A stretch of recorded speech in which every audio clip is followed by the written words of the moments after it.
You ever have one of those times where you wish you could hit rewind, just to see that priceless moment when someone realizes they've been completely outplayed? Yeah, I actually got to live through that. And believe me, I enjoyed every last heartbeat of it. Picture this. I'm standing at the front of our neighborhood council's meeting room. The air's so heavy with tension it could be sliced with a butter knife. Clicking through the final slides of my financial presentation, the moment I hit the last one, Denise, the self-appointed queen of pointless regulations, goes from smug to shell-shocked. So fast, I nearly felt sorry for her. Nearly. Her knuckles whiten as she grips the edge of the conference table, staring down at a $5,000 increase in association dues. The entire room goes silent, like the air itself stopped breathing. Then Denise finally finds her voice, and wow, it could shatter glass. What is this? Who on earth approved this absurd fee hike? I can't help it. A grin sneaks onto my face. You did, Denise. The moment you fined me $1,000 for swimming in my own lake. Yeah, that actually happened. But let me rewind for a second. Name's Daniel. I've lived in Maple Ridge Estates for 15 years now, and when I say bought this property for the lake, I mean every word. Forget the house, the garage, even the upgraded mailbox. Cedar Lake, 20 shimmering acres of pure serenity, was the real reason I signed the deed. Half of it sits on my land, the other half brushing up against the HOA's territory. For years, it was paradise. A neighborhood straight out of a postcard, waves and smiles, kids running barefoot, summer picnics with the HOA crowd on my stretch of shoreline. Then Denise arrived. She marched into her very first board meeting like she'd just been sworn in as ruler of the world, clutching a leather planner packed with so many neon tabs. It looked like a highlighter factory explosion. And wow, did she come in with a mission. Within a few weeks, every single homeowner had received at least one warning notice from her. Mine showed up because my grass was allegedly half an inch too long. My neighbor, Ben, got cited because his mailbox was 2 inches off the supposed standard height. I'm not kidding, she carried a measuring tape in her handbag like it was a badge of honor. Anyway, one sunny Saturday in June, I'm out for my usual morning swim, the water cool, the sky clear as glass, when I hear that familiar shriek from the shore. I glance over, and there's Denise, decked out in full HOA regalia, blazer, clipboard, and enough indignation to fuel a small country, probably melting in 90-degree heat. She hollers, "Excuse me, sir. You need to exit the lake immediately." I swim in closer, but not too close. She looked like the type who'd find me for splashing. "Morning, Denise. Perfect day for a dip, isn't it?" I call back. She fires off.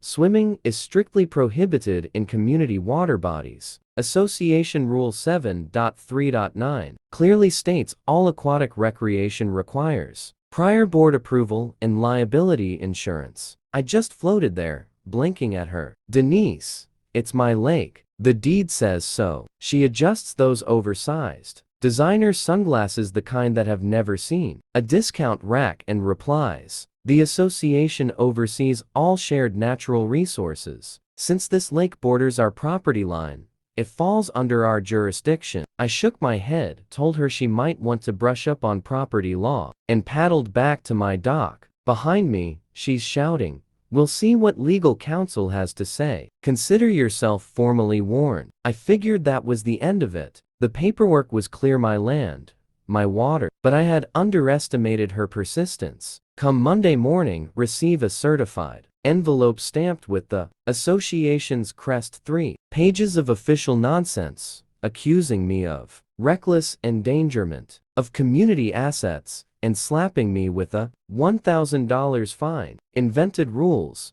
legal jargon, threats, the whole circus. So, I did what any rational person would. I printed my deed, highlighted every relevant clause, dug up the original 1950 seconds land survey, the water rights section, even a note from the previous HOA president stating, "Lake belongs to property owner."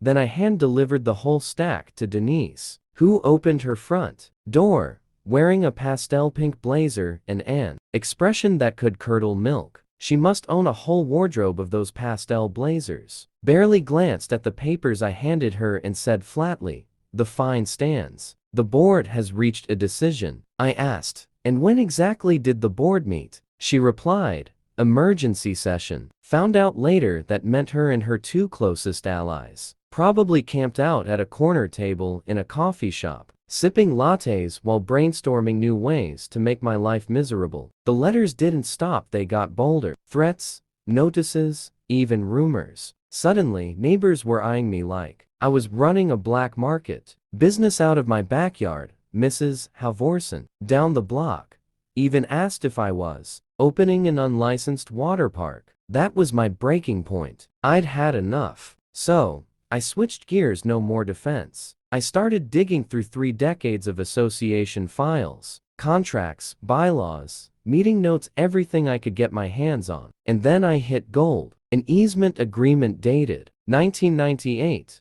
granting the HOA limited access to a strip of my land for summer events and maintenance of their gravel path. One small catch: it expired after 25 years unless renewed. And the year was now 2024. Nobody had bothered to renew it. When I told my lawyer, he actually laughed. "Oh, this is going to be fun," he said. And here's the kicker: while Denise had been fining me for misusing shared property, the HOA had been trespassing on mine. So, I waited for the next board meeting, Denise's personal theater production. She ran those gatherings like a Senate hearing, complete with gavel, nameplates, and unnecessary ceremony. I signed up to speak. When she called my name in that icy, official tone, I strolled up to the podium carrying a sleek leather folder. "If you can't beat them, match their style." I thanked her politely, then distributed copies of the expired easement to every board member. The association's right to access Cedar Lake and the maintenance path expired 6 months ago, I said evenly. "I've been accommodating, but given recent events, it's time for a new agreement." The silence that followed was electric. You could have heard a single paperclip drop. Denise's face cycled through shades of red I didn't even know existed. "This is absurd," she snapped. I replied calmly, "Without a valid agreement, any entry onto my land constitutes trespassing. Here's my attorneys. Proposed renewal $5,000 a year if the HOA wishes to continue access to the lake and road.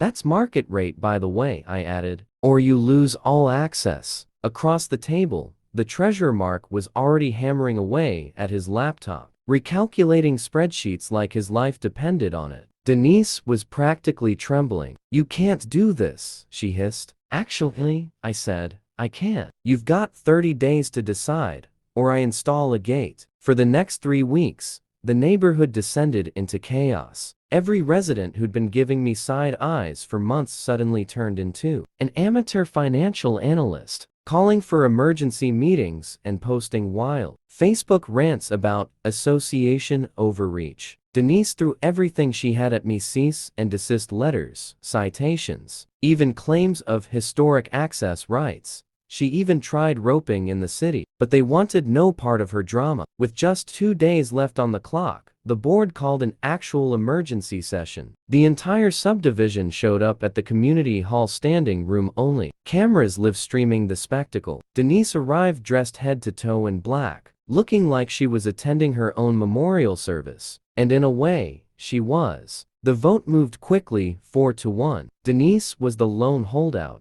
But it didn't matter. The lease passed, the new budget locked in, and just like that, everyone's dues jumped by $160 a year. Oh, the outrage. The same neighbors who once worshipped Denise's rulebook turned on her overnight. Facebook exploded with memes, her face photoshopped onto the Titanic, captioned, "I'll never let go of my clipboard." The following board meeting was a bloodbath. Mrs. Dunham, who hadn't spoken in 10 years, stood up and delivered a fiery speech about power, accountability, and humility that left the entire room squirming. That night, a recall petition started circulating. Within a week, Denise was facing a special election. On voting day, I timed my morning swim perfectly. As residents lined up to cast their ballots, I floated lazily on my back, watching. Denise set up a lonely little campaign table stocked with cookies no one touched. By noon, she was standing there alone, staring at the half-empty parking lot. The results weren't even close. She lost by a landslide. She rose to her feet, clutching that infamous notebook, voice trembling as she warned everyone they'd regret this. Someone laughed in the back. She stormed out, heels pounding like drumbeats, her measuring tape sticking out of her tote bag like a surrendered flag. A week later, the newly elected board reached out with a written apology, refunded my $1,000 fine with interest, and proposed a fresh lease. $500 a year, fair terms, straightforward handshake.